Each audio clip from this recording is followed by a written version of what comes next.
Hello and welcome again students. This is Pooja Sharma from Navjyoti Global School Mona. So students, हमारे जो fourth unit का जो next chapter 8th chapter था my elder brother, 8th chapter है my elder brother, जो हमने yesterday complete कर लिया था। उसकी स्टोरी हमने रीड कर ली थी। उसमें क्या था कि किस तरीके दो भाई होते हैं, हॉस्टल रूम में रहते हैं। एक 9 ईयर्स का होता है, एक 14 ईयर्स का। बड़े भाई को भैया बुलाया गया था एंड छोटे भाई का नाम क्या था, मुन्ना था। तो उसमें ये बताया गया था कि किस तरीके से हम लोग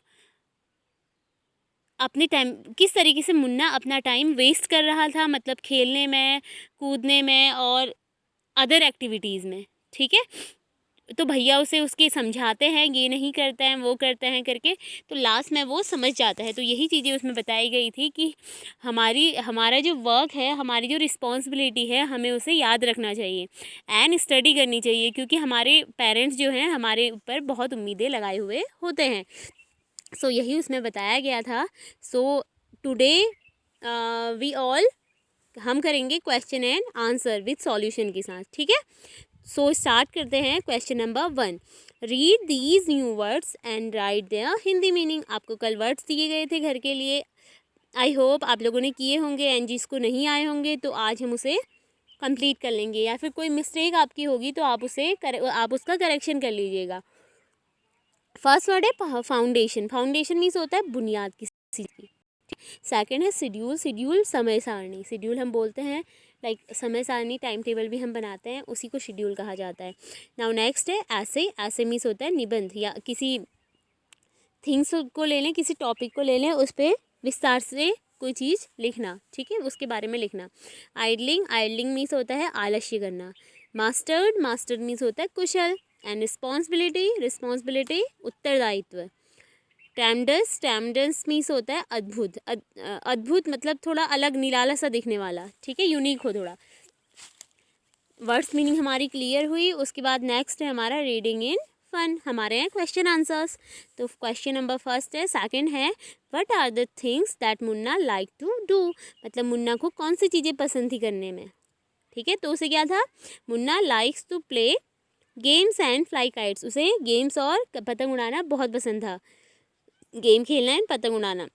ही also like to draw pictures of birds and animals. उसे बर्ड्स और एनिमल की पिक्चर बनाना भी बहुत पसंद था।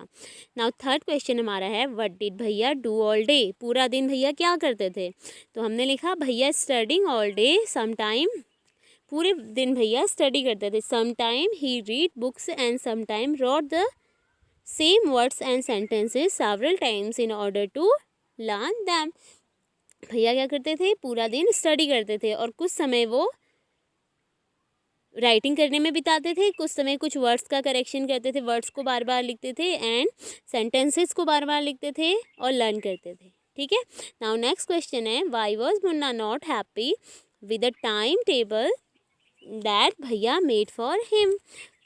मुन्ना को टाइम टेबल क्यों अच्छा नहीं लगा जो भैया ने बनाया था। ठीक है, और भैया ने क्या बनाया था वो भी हम देखेंगे।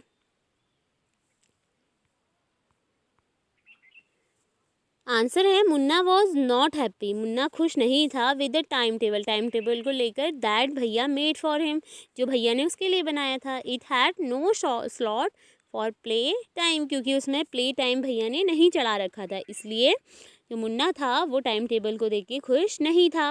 उसके बाद नेक्स्ट क्वेश्चन हमारा था how do you think Munna felt when his brother was so strict with him. Why was भैया सो स्ट्रिक्ट विद हिम। मतलब पहले इसमें बोल रहे हैं कि मुन्ना क्या फील करता था कि जब उसके भैया उसके लिए स्ट्रिक्ट होते थे, एंड भैया उसके क्यों स्ट्रिक्ट होते थे। देखिए दो क्वेश्चन आपस में यहाँ पे एक क्वेश्चन बना के दिया गया है, तो इसका आंसर हमने नीचे लिखा है। देखिए आंसर नंबर 5 दिख रहा है, तो आंसर नंबर 5 है मुन्ना फेल्ट डिसअपॉइंटेड भैया was so strict with him because he was playful by nature and always wanted to play game like kabaddi, volleyball etcetera.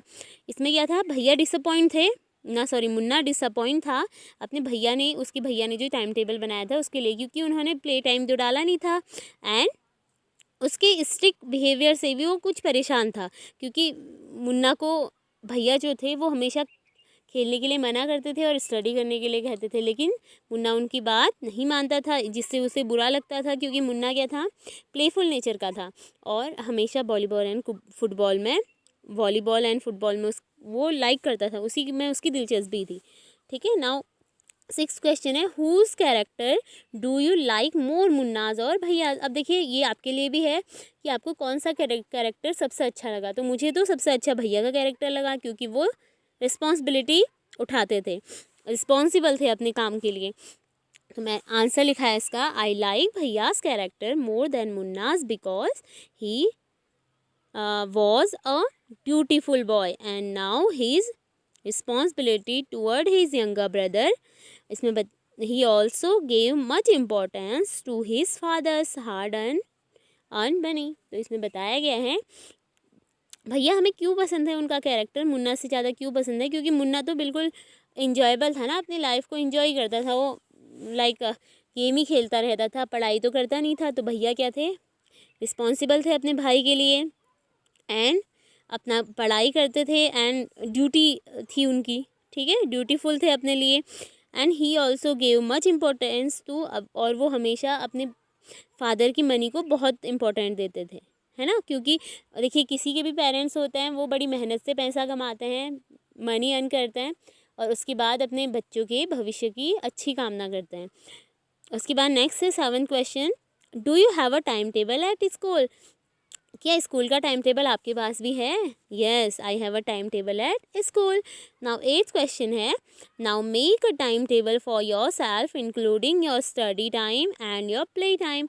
अब यहाँ पे देखो बॉक्सेस आपको बना के दी गई हैं, ये आपका कल का होमवर्क भी था और आज भी यही है कि आप लोग इसे खुद से करेंगे, क्योंकि स्कूल आपका है, टाइम टेबल आपका है, क्योंकि टाइम टेबल आप बनाएंगे ना, मुझे तो नहीं पता कि आप लोगों ने किस तरीके से टाइम टेबल बना रखा है, तो आप इसे खुद करेंगे, do your self. Okay, so students, हमारा जो चैप्टर था my Elder brother 8th chapter and जो 4th यूनिट था वो कंप्लीट हो गया है। अब हम मिलेंगे नेक्स्ट। आई होप आप लोगों को क्वेश्चन आंसर जो मैंने बताए वो समझ आ गए होंगे एंड होमवर्क में भी यही असाइनमेंट आपको मिलेगा।